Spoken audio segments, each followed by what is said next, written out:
Welcome to MenoLabs Live. Have you ever walked into a room and totally forgotten why you went in? I've done that a billion times.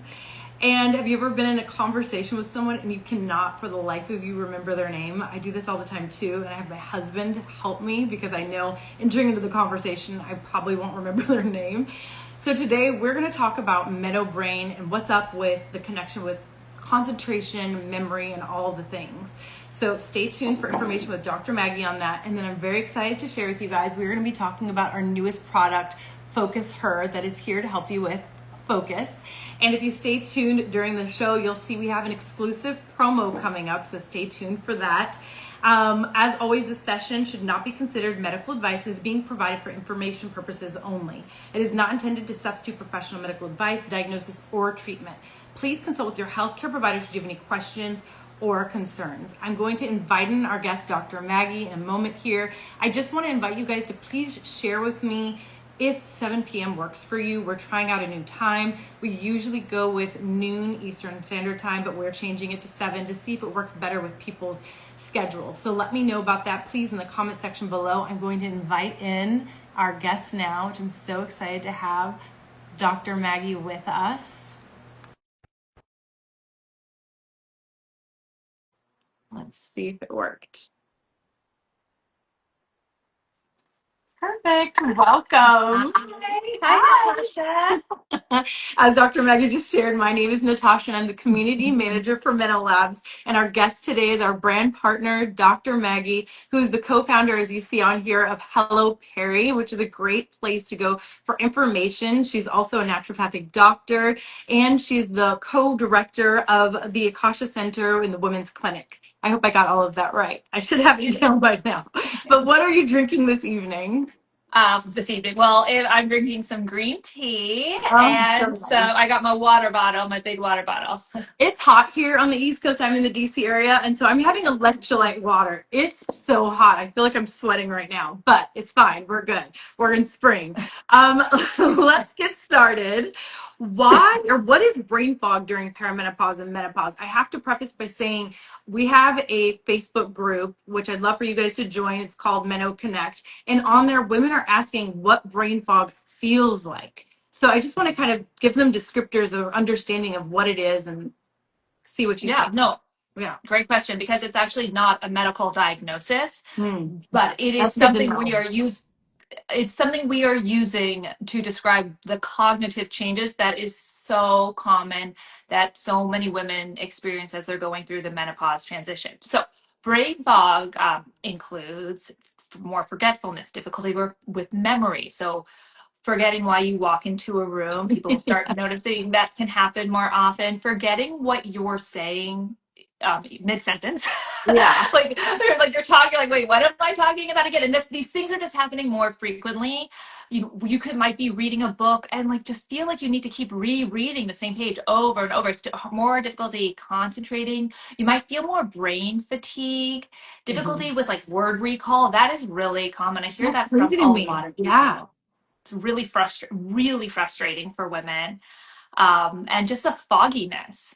Yeah. So it's just the cognitive changes that happen during this time. It's very common, and it is why people mostly see me during this process is the symptom that bothers them the most, more than hot flashes or night sweats, is that their brains are changing. It's a That's big interesting deal. to know. That's really interesting. So what's happening in the brain when the estrogen is fluctuating, and what's making it make it so you forget memory and focus during this time? Yeah, there's a lot happening. Our brain is loaded with estrogen receptors, also progesterone and testosterone, all the hormones that are really fluctuating during this time.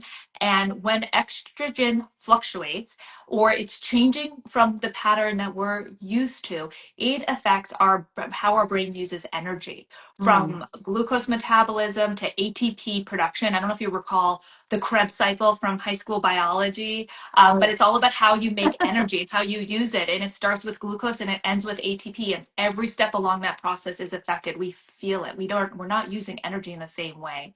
And we know that the synaptic connection between neurons is affected. And these changing hormone levels affect neurotransmitter production. So Mm. that is like when our estrogen is fluctuating or progesterone drops, it actually affects our serotonin production or norepinephrine or dopamine. All of these are like our mood chemicals. Yeah. So it affects us profoundly, but it's really that our body and our brains are really just kind of figuring what's happening and trying to adapt. It's a by and large it's a transition, and yes, it can last several years, so it's very frustrating, but it's Mhm. not, and I always like to emphasize, it's really not a slow decline. It's a cognitive challenge. It's a remodeling process of our brain that typically for most people does get better after 2 years since your last That's menstrual good period. to And know. it's not to say you need to deal with it. There are tools, there are therapies, but it is a temporary thing because for a lot of people there's a lot of fear associated that this is like the beginning of the end, and it's by and large not. It's a transition.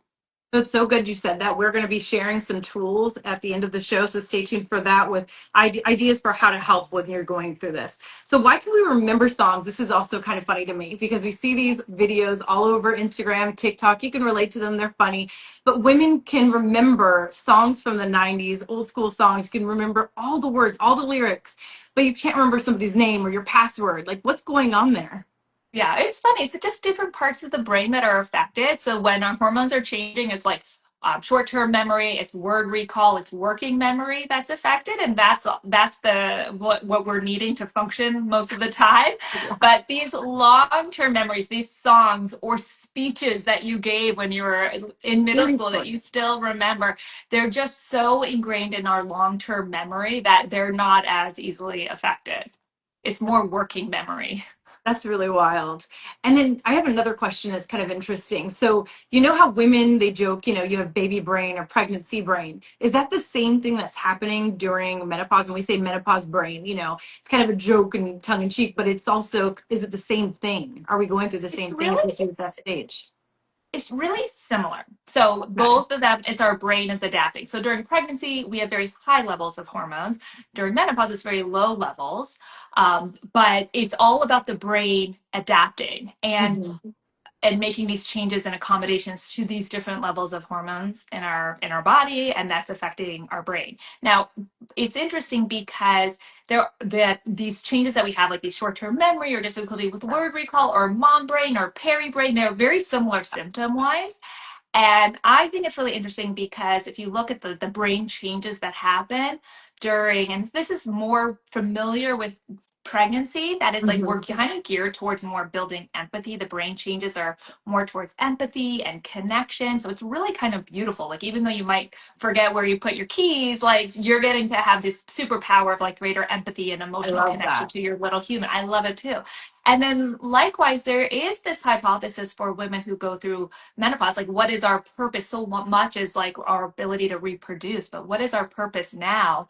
And some of the brain changes that we go through are kind of similar. That it's called the grandmother's hypothesis, I love and it's this. this idea that like you know what, our next stage is really about helping, if we have children, their children, and we are also remodeling our brain in a way to have like greater connection and involvement. So it's That's so it's sort cool. of, yeah, it is kind of cool. That is kind of empowering, exciting, something to look forward to, if you know that's what your body's going through. So how do women know the difference between menopause brain, meno brain as we're saying here, or brain fog, and something like ADHD or early dementia? So I Yeah, know a lot of very. people get scared about dementia. Yes, yes, that is really, really common because it is very scary when your brain's not Mhm. working the same. And there is a difference. So, first, knowing how common everything I'm describing is during this menopause transition, that these brain changes that happen. Typically, women will find that maybe you have some good days and some bad days, Mhm. or it's worse if you don't get enough sleep, or you're stressed or not eating well. The brain changes are more pronounced.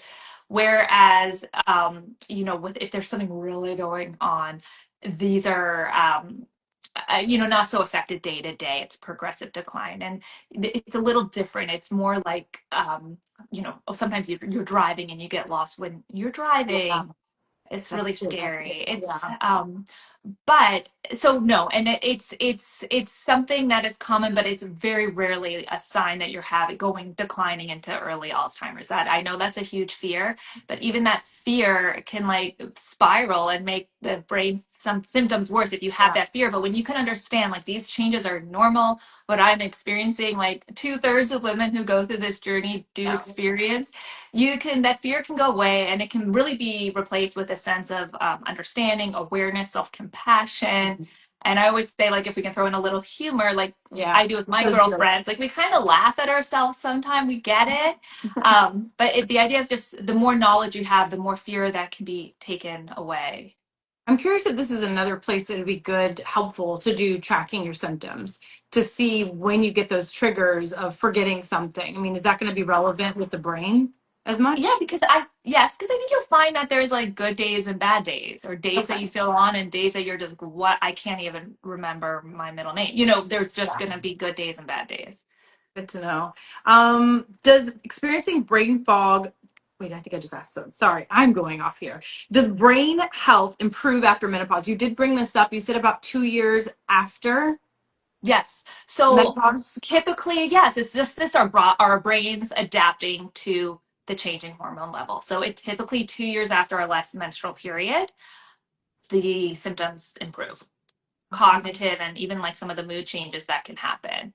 And I should say that even though these changes are not a sign that you're going through on the path of like dementia or early Alzheimer's, this is a really critical time. And the symptoms that we experience during the menopause transition actually can put us at increased risk. It's not the brain fog that increases our risk, but it's this critical window where if we're not sleeping enough, or we're having more hot flashes and night That's a good sweats, point. or if our stress is super high for a long time, if we're not eating well, because there is biological changes that do happen. We say that the symptoms of Alzheimer's is older, but the changes that can happen during That's this what I time. need. Okay. The symptoms manifest like 20 years from now, but it's not the brain fog that's a risk factor. It's everything else that's happening. That's why this is such an incredible window to really dial in and support our brain health. To focus on that lifestyle changes as well. So what you're saying too. So many women in our community are looking for ways to support focus, which I'm so excited to highlight this, and clarity during this stage of life. So I'm so excited. This is one of the reasons why we developed Focus Her. Cheers! And I'm excited to also share that we have a promotion going until Friday where you can get Focus Her using the promo code FOCUS50 until Friday to get 50% off. Yes, 50% off. So I'm so excited to share that with our community. It's an exclusive promo for everyone. But I'd like to start off with you, Dr. Maggie. What makes Focus Her different? Yeah, I love this product. It has a combination of two herbs, Alpinia galanga. I hope I'm saying Alpinia galanga, which is an herb that's in the ginger family. And it has been shown in clinical studies to really help focus and attention and concentration without the stimulant effect. So there's no caffeine. No And caffeine. That's what's so exciting. Yes. yeah, so helps with that attention and focus, and you can pretty much notice changes, pretty quickly. And then the exciting and unique thing about this product, it contains Glutamax 2020, which is a combination of lutein and zeaxanthin, which is an incredible antioxidant for eye health. So Yes. this product is unique that it focuses attention on not just a focus and attention, but our eye health. And this is something that is not talked a Amazing. lot Yeah. about that really elevates this product is that our eyes are basically an extension of our brain. Retinal tissue is brain tissue. And if we're really doing a comprehensive brain supportive protocol, eye health is part of that. And that's often not talked about. I love that. But how long does it take for this to work? Do you know how long it takes for this to become effective? For the eye, 3 months. Okay. I believe it's 3 months, but the concentration, like I took it before our chat. I just like, this is not my peak brain focus time of the day. It's 4 p.m. in LA. I don't know about you, it's 7 p.m., but I'm like, I'm 7 gonna p.m. take Yeah. a little boost. For me, it just helps me stay focused. Like I do feel it. Yeah.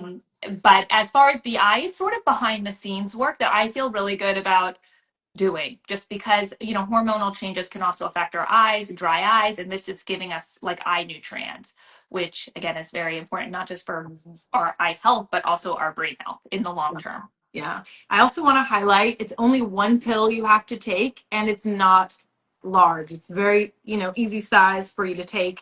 And then my last question about it, what's the best time to take it? Since it's caffeine free, it still provides energy. What time would you say is best for Yeah. people to take it? I know. I was going to say you really can take it anytime. I'm wondering, it doesn't even say you have to take it in the morning. Anytime you want, Yeah. honestly, when you really do want that extra focus. Some people just they just have to take their supplements in the morning. So you're going to get the benefits. If you want to be more strategic, like I am, like I took it just before this talk, just so I could have that little bit of, focus after a long day. I love that.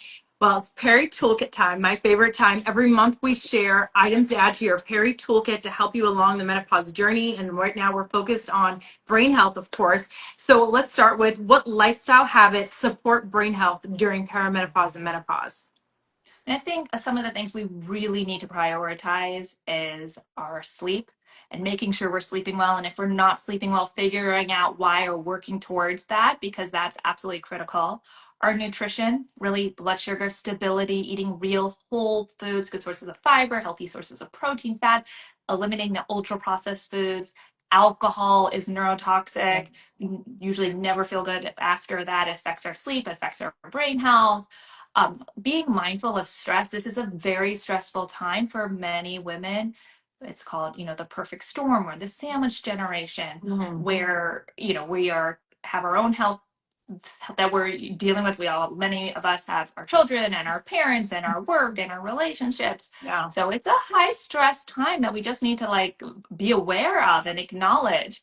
And, some stress is good. There's good, healthy stress. And then there's like bad stress. And just sometimes we can control and sometimes we can't. But just being mindful and seeing what we can control it's helpful. And then movement and exercise. We know that exercise, both strength and cardio, are both really important for the cognitive function, and balance posing and stretching. All of that is helpful for brain health. So those are really the foundational pieces that are really important just as far as like day to day to help support our cognitive health. I love all of We know that. that like chronic stress actually like shrinks the hippocampus. Acute stress is good, but this chronic stress has actually shown to affect our hippocampus, which is the area that controls memory. So interesting. I didn't realize that. Are there brain exercises or games that you share with your patients when they say that they're having issues with brain fog? Yeah, really encourage just always learning new skills, because this can be fun. Like have fun with this. Like what do you want to do? What do you want to learn? Not to be scared of like not knowing how to do it, whether it's mahjong, knitting, crafting, quilting, learning a new language, getting the app Duolingo and starting daily brain exercises, learning that language. So it's learning something new is something I encourage people to do. Learning a new, like something with history or a new subject matter, all really important. Also, getting your hearing checked is part of my brain wellness protocol, because we know that hearing changes can affect and be a risk factor for Alzheimer's and dementia. So making sure that if you notice your hearing isn't as good, or you're like, I feel like I'm saying what more often. So in my back of my head, I'm like, I think I need to go get that checked just to make sure. Yeah. I want to do what I can control. Yeah. And then like community and who we're spending our time with really matters. Mm-hmm. I love all of those. And I've never even thought of getting my hearing checked, although my husband, who's in the military, wears hearing aids. So I should have thought of that, but I never thought it for myself personally. Well, it's really good that your husband does it, because there are so many stubborn people who refuse to do that. Yeah. It's so important for brain health. I'm always like, put your ears on, because he doesn't wear them all the time. Side note there. Do you have any quick memory hacks for those moments when people feel like they're forgetting everything? When you're just like stressed out, you're at work, you're at home, you're at an event, and you're just feeling like you're just not getting it anymore. Write a list, write it out, put it onto paper. That. I do that a lot. It is helpful to then look at it, and then when you start to complete it, cross it off. So list making are really important. Writing everything down, just knowing that like, okay, you used to maybe not have to I'll write everything down, but now in my phone, I'll just, if I don't have a piece of paper, I'll just write it in the notes section just to make sure. And then I just take pictures a little bit more often too. I encourage I my love patients, just that. like where you're parking, like where things are. It's so good. I do that too. Or I use my daughter. I'm like, where do we park?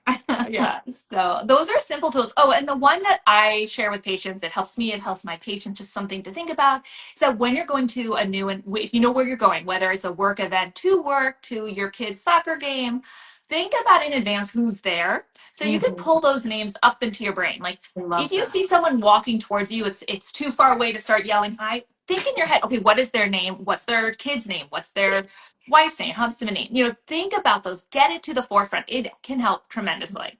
Sometimes I use Facebook to search people's names. If I'm like frantic and I can't remember, I go to Facebook really quick. And I'm just like, I know I'll find them there really quick. So I Yes, know yes. that's my hack sometimes. That's a But I good one. wanted to see if anyone had questions. I'm just going to check here. Do you have any questions about brain fog, or as we call it, meno brain? Do you have any questions about Focus Her and our promotion?